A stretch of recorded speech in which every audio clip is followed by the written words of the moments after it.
Landlady, count the lawin. Bartender, count the bar tab and bring a coggie mair, bring a drinking bowl more. Coggie's a wooden drinking bowl. It's the 18th century. There's no electricity and you're in a tavern. We'll ne'er stray for faute or lecht, we'll ne'er stray for want of light. Gane is the day and mirk's the necht, but we'll ne'er stray for faute or lecht. For ale and brandies, stars and moon, and blood-red wines, the rising sun. Landlady, count the lawin, the lawin, the lawin. Landlady, count the lawin, and bring a coggie mair. There's wealth and ease for gentlemen, and semple-folk maun fecht and fen. But here we're in a court for ilka man that's drunk's a lord. Landlady, count the lawin, the lawin, the lawin. Landlady, count the lawin, and bring a coggie mair.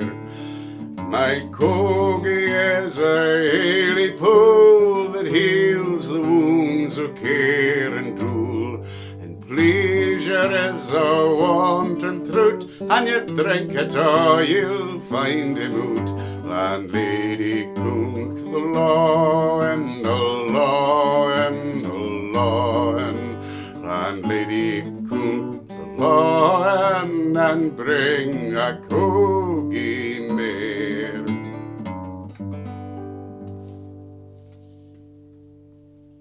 Gone is the day and dark's the night, but we'll ne'er stray for lack of light, for ale and brandies, stars and moon, and blood-red wines, the rising sun.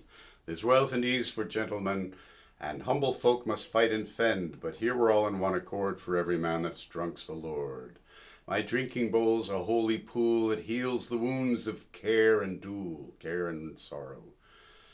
And pleasure is a playful trout, if you drink it all, you'll find him out.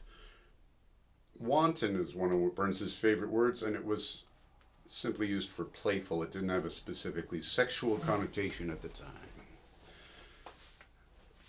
Quite a wonderful last line there. Pleasure is a wanton trout. If you drink it all, you'll find him out.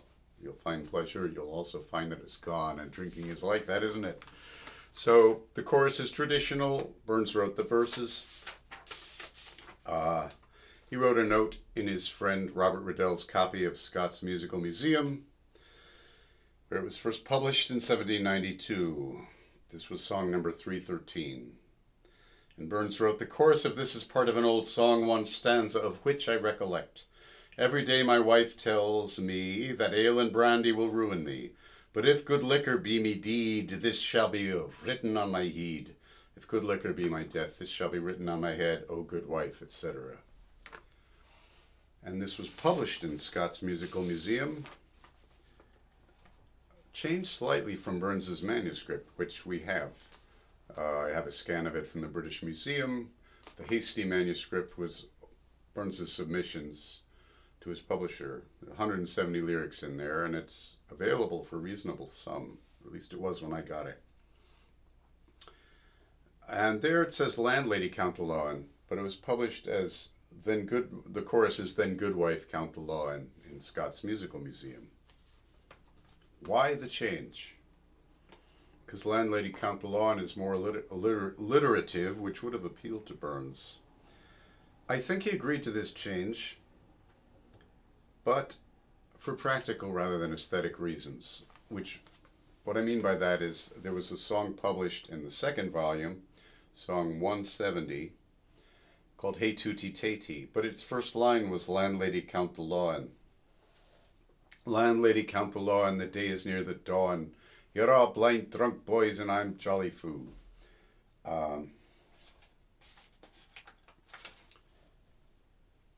Then they would list songs in their index by their first lines, and I think the change was made simply to avoid confusion and repetition. That's my story and I'm sticking to it. I hope you enjoyed the song. I think it's really an underappreciated gem. It's just A beautiful portrait of a tavern at a moment. Burns has been slandered from his early biographers, and some who are less rigorous still repeat the slander. He did not drink himself to death, and he was not a big drinker. He liked a beer, whatever, but yeah, he died at 37 of rheumatic heart disease. Carditis is what he died of. He did not drink himself to death and fall in a ditch in the cold and die of that. So please do not slander Mr. Burns, who was a hard-working man who cared about his family. Thank you very much.